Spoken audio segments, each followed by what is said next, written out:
तर तिकडे कोलकातामध्ये भाजपनं आंदोलन केलंय। ईडी अधिकाऱ्यांना झालेल्या मारहाणी विरोधात हे आंदोलन करण्यात आलेलं आहे। आपण थेट बघणार आहोत कोलकातामधली दृश्य। कोलकातामध्ये भाजपनं आंदोलन केलेलं आहे। ईडी अधिकाऱ्यांना झालेल्या मारहाणी विरोधात हे आंदोलन करण्यात आलंय।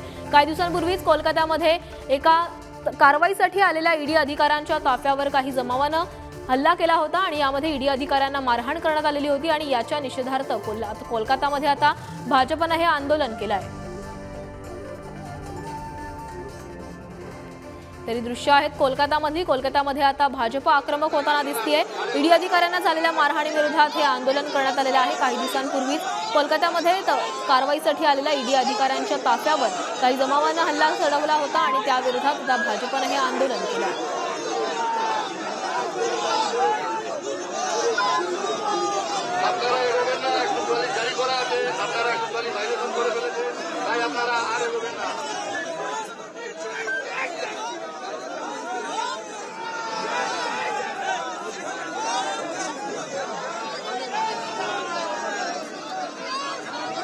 আপনারা এগোবেন না, 144 জারি করা আছে, আপনারা 144 ভাইলেশন করে ফেলেছেন, তাই আপনারা আর এগোবেন না।